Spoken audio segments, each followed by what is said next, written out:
तर एक महत्त्वाची बातमी समोर येते। भाजपच्या गटनेतेपदी गणेश बिडकर यांची निवड करण्यात आली आहे। भाजप नगरसेवकांच्या बैठकीत हा निर्णय घेण्यात आलाय। गणेश बिडकर हे भाजपचे निवडणूक प्रमुख आहेत। तसेच महापौरपदी गणेश बिडकर यांच्या नावाची जोरदार चर्चा होती। मात्र यंदा महापौर पदाचं आरक्षण सर्वसाधारण महिलांसाठी गेल्यानं बिडकर मात्र यांची ही संधी हुकलेली आहे। मात्र आता बिडकर यांच्यावर भाजपनं एक मोठी जबाबदारी सोपवलेली आहे। तर या ठिकाणी भाजपच्या गटनेतेपदी आता गणेश बिडकर यांची निवड करण्यात आलेली आहे। खरं तर भाजप नगरसेवकांच्या बैठकीत हा निर्णय झालेला आहे। महापौरपदी गणेश बिडकर यांच्या नावाची खरं तर जोरदार चर्चा होती। मात्र इथलं आरक्षण हे सर्वसाधारण महिलांसाठी गेल्यानं त्यांची ही संधी हुकली आणि आता त्यांना गटनेतेपदी ही जबाबदारी सोपवण्यात आली आहे।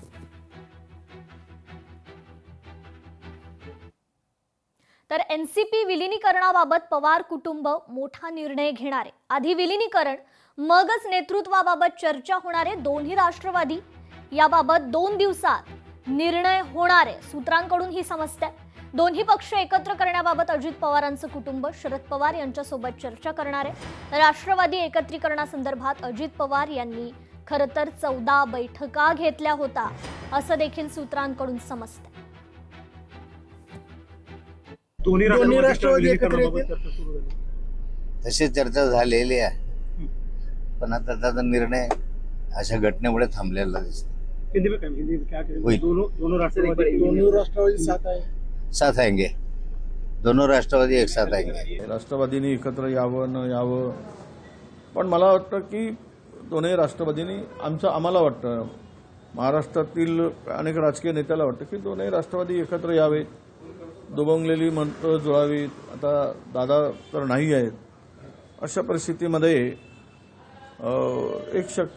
कुठलाही पक्ष असेल ते पक्षाची ताकद एकवटावी आणि महाराष्ट्रातील जनतेला त्या पक्षाकडून काही अपेक्षा आहेत, त्या अपेक्षेच्या पूर्ततेसाठी दोन्ही राष्ट्रवादींनी एकत्र आलं पाहिजेत, असं मला वाटतं।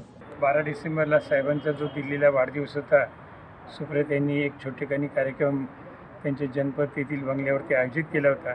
त्यावेळेला दोन्ही राष्ट्रवादीचे काही प्रमुख त्यावेळेला त्या ठिकाणी हजर होते आणि त्या विषयामध्ये काय त्या वाढदिवसाचंच ते औचित्य होतं, त्यामुळे तिथं काही चर्चा वगैरे अशी झाली असेल असं मला काही वाटत नाही।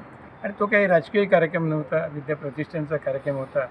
त्याच्या पलीकडे मग साहेबांची आणि दादांची काही कुठे भेट झाली किंवा सुप्रियांची असं काही मला पाहण्यामध्ये नाही। माझं या महिन्यामध्ये अनेक वेळेला अजितदादांशी चर्चा झाली, परंतु त्यांच्या चर्चेच्या दरम्यान दोन्ही राष्ट्रवादी एकत्रित येण्याच्या संदर्भातला कुठल्याही प्रस्तावाच्या बाबतीत काही चर्चा असल्याचं ते काही मला बोलले नाहीत। मी अनेक वेळेला त्यांना या बाबतीत विचारलं होतं, परंतु तसा कुठलाही प्रस्ताव नसल्याचं ते वारंवार सांगायचे। आज दादा हयात नाहीयेत, त्या पार्श्वभूमीवर या संदर्भामध्ये आज रोजी कुठलंही भाष्य करणं हे आतताईपणा होईल आणि माझं त्या संदर्भामध्ये मी बोलणं हे तर अजिबातच योग्य राहणार नाही, कारण तो अति वरिष्ठ लेवलचा विषय आहे। अजितदादांची ही मनापासूनची इच्छा होती आणि आज त्या आपल्यामध्ये नाही आहेत आणि म्हणून सर्वांनी पुढाकार घेतला पाहिजे की अजितदादाची जी शेवटली इच्छा होती की दोन्ही पक्ष एकत्र आले पाहिजेत, त्या दृष्टीनं पावलं उचलली गेली पाहिजे असं मला वाटतं। लोकशाही मराठी ऐका, पहा, जागरूक रहा।